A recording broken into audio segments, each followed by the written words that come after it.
So I think people often confuse feeling confident with living well. In order to live well and feel good, you need to feel confident at the same time. So prime example, it might be saying she's really confident, therefore she always goes to the party, or he's really confident, so he did that wedding speech without notes. We often think that the confidence comes before the action, but actually it's the other way around. In order to feel confident, you need to do the action first. So the first thing I'd say to people is exactly that. It's flipping that definition of confidence on its head. Just a quick note before we start the full episode. If you're listening and thinking, I really need some of this guidance in my own life, my coaching program Rise is where I support women through these kinds of transitions in a more personal way. I'll leave the details in the show notes if you'd like to explore it. Hello, I'm Rachel Fortune and welcome to Midlife Answers, the midlife podcast for women navigating transitions like perimenopause, relationships, confidence and well-being. This is where we slow things down and focus on one important question at a time, offering clear, practical answers that make sense for real women with real lives. I want to start this episode by asking you something, and tell me if any of this sounds familiar. You're raising a family, showing up at work, being a good friend, sister, partner. On paper, you're doing fine. Actually, you're doing pretty great. And yet you find yourself thinking, why am I second guessing myself? You're questioning your decisions, your voice, even your value.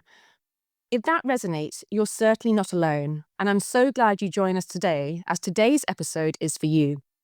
I'm joined by Holly, a psychotherapist specialising in self-doubt, anxiety and self-worth. And together we're answering this question. Why do I suddenly feel unsure of myself?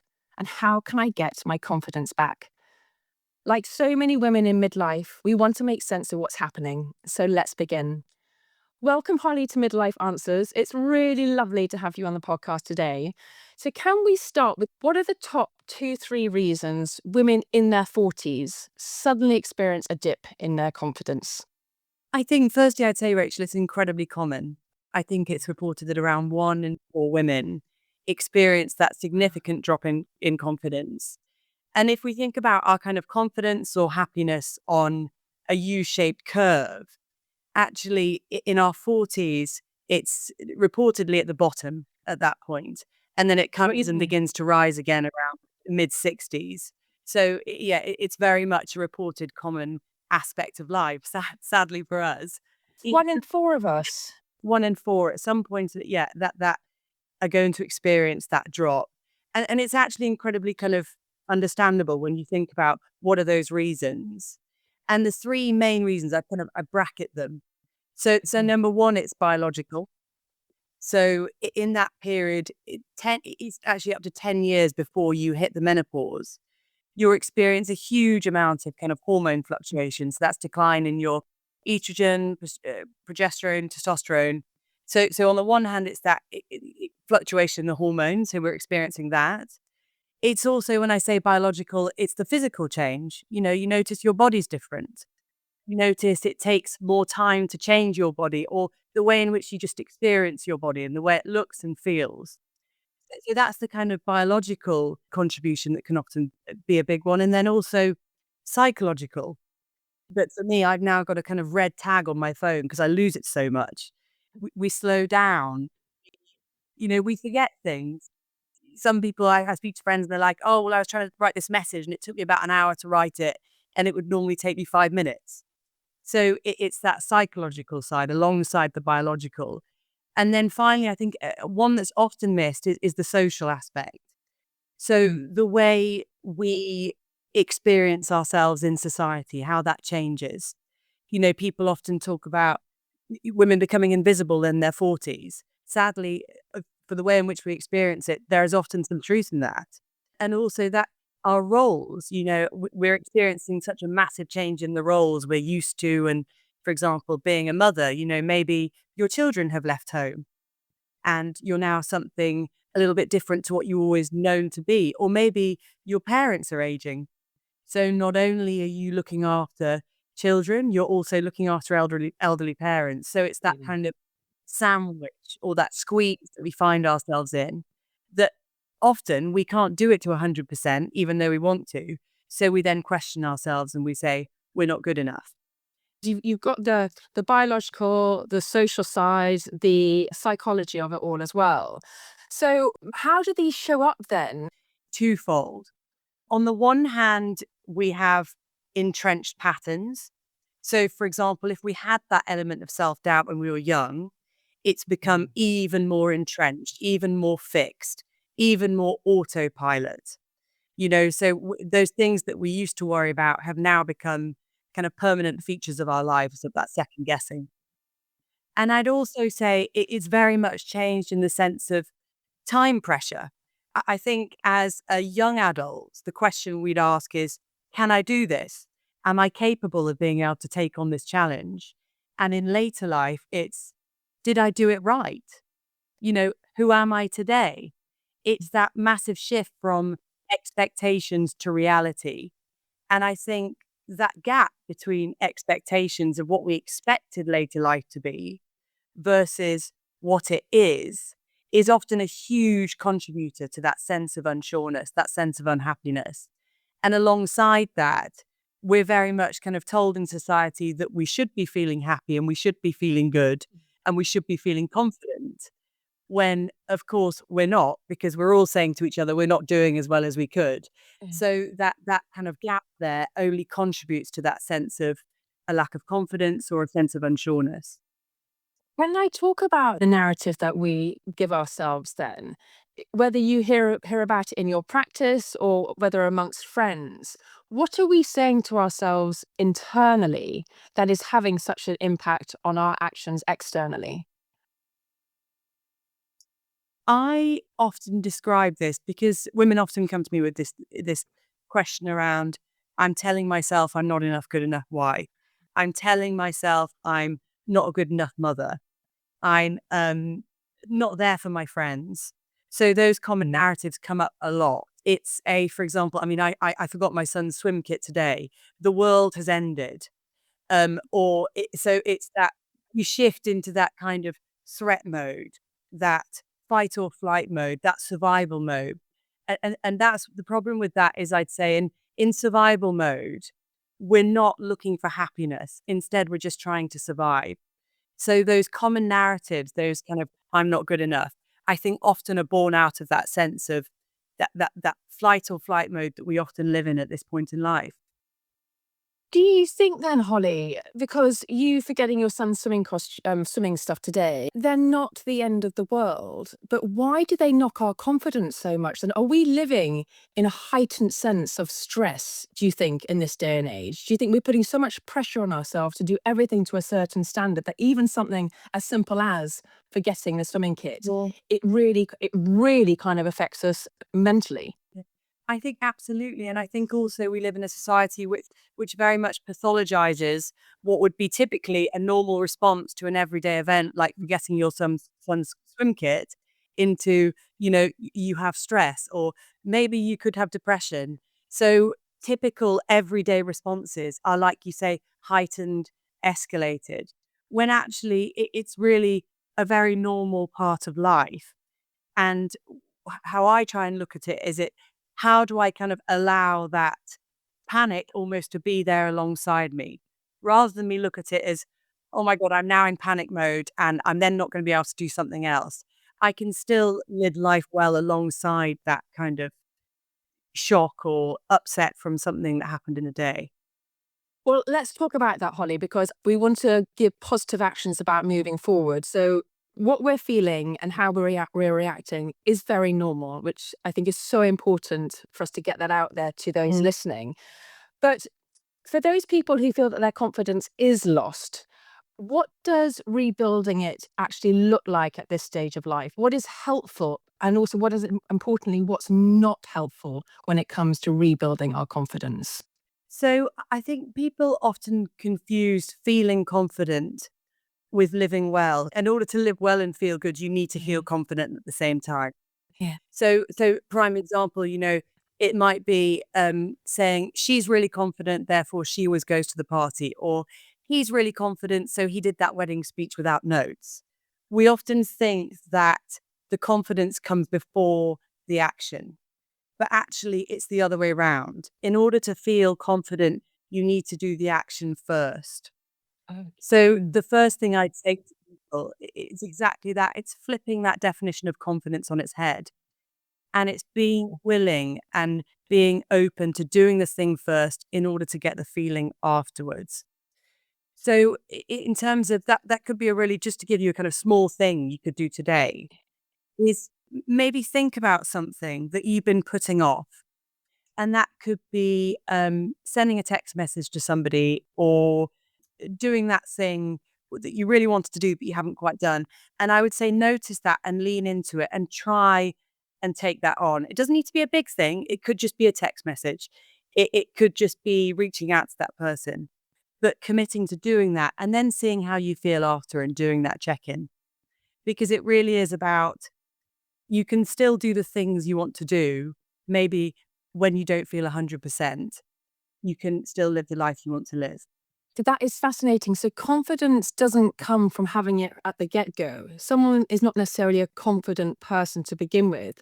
They've got that confidence through doing something again and again and again. So whether that is doing a speech or a presentation, is that through practicing? Is that just saying it out loud to yourself? Is that about just building up your own autonomy of what you're doing? And then with that, you can then present yourself as being a lot more capable and able going forward.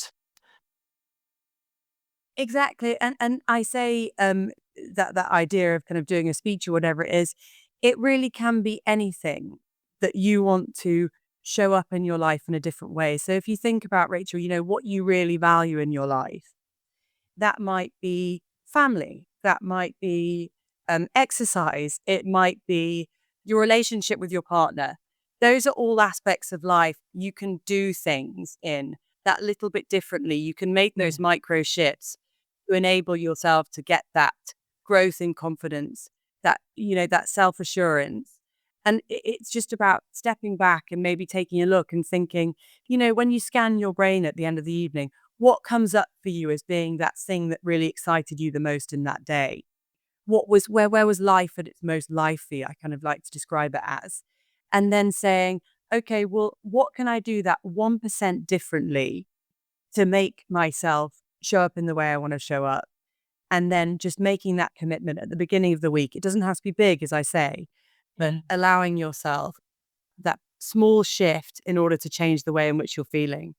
And that isn't me saying, by doing these things, you're going to feel 100% all the time, because I often kind of use the analogy of a garden, right? If you had a garden, you don't want sunshine all the time. You want a spectrum of different, you want the rain, you want the in-betweens, all those things. And that really is what it's about. It's having that spectrum of emotions and experiences to be able to live that rich and meaningful life. Because we're not going to feel 100% confident all the time or 100% happy. And it's how do we actually respond to that diversity in emotions differently? I do want to end on something positive, Holly, but before we do that, you've given some brilliant examples, and as you've been talking about, you can relate to growing your confidence through all aspects of your life. And I'm thinking in my head, my children are at the phone stage, and I've really had to talk to myself about when their friends come over with mobile phones to leave the phones in the kitchens. And I remember when I first said that, I kind of just mumbled it under my breath and was like, "Oh, I'm so sorry. Would you mind leaving your phone in the kitchen whilst you go out and, up to your bedroom, whatever?" And I felt so unsure of myself doing that. But the more that I've done it, I'm like, no, these are the house rules. I'm the parent, and this is what people are going to stand by. So I love how, like you alluded to, is just taking it step by step. Conversely, though, what can work against that when it comes to growing our confidence? Are there things that we shouldn't be saying to ourselves or shouldn't be practicing so much that actually can be counterintuitive? Absolutely. And I think I actually have a switch that I use with my clients that we talk about turning on and off. And it's called the struggle switch. And when the struggle switch is turned on, you will hear yourself saying things like, God, I wish I did that better. Or I wish I had spoken louder to my children's friends and said, just put your phone away. I wish I had sent that message when I didn't. It's those, I wish I'd done it differently. And it's Yeah. quite a harsh voice.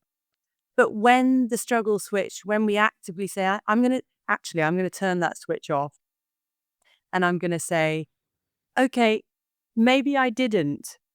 Maybe I wasn't clear enough when I said to my children's friends, okay, it's my actual house. I'm going to leave the phones here.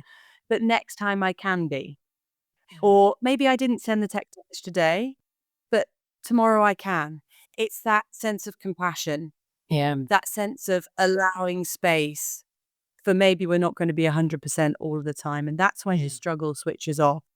Because if you think about yourself, I often say, if you think about yourself lying in quicksand, the more you thrash around, the more you struggle, Yeah. the quicker you sink.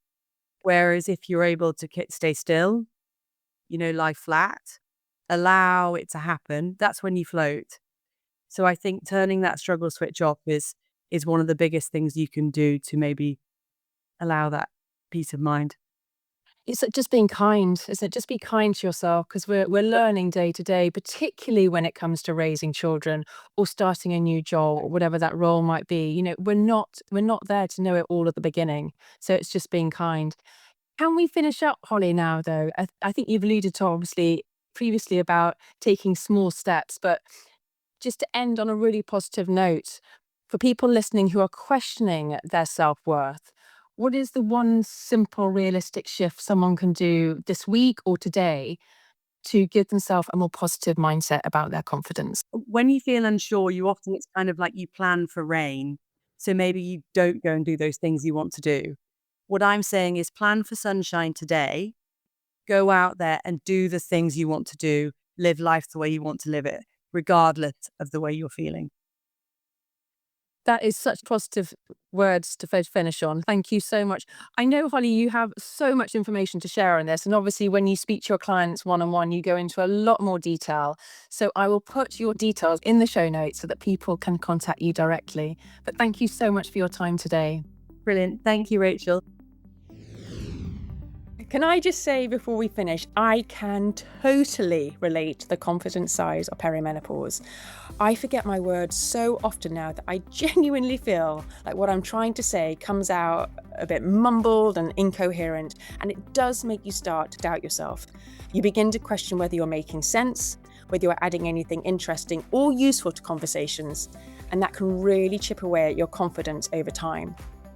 So if anything in today's episode resonated, please know you are absolutely not alone in feeling like this. I think the biggest takeaway from me from this conversation is that confidence isn't something we either have or don't have. It's something we build through action, through showing up, through doing things even when we don't feel 100%. And also, just to say, it's not a personal failing. There are biological, psychological, and social reasons why this is happening. And understanding that can bring a huge amount of relief. If this conversation helped, or if you're navigating other midlife questions right now, there are more episodes of Midlife Answers waiting for you, each one focused on one real question at a time with calm, clear, practical guidance. You might want to go back and listen to episodes on navigating perimenopause and hormonal shifts, rebuilding confidence after big life changes, and our conversations around anxiety and self-worth in midlife. There is so much to choose from.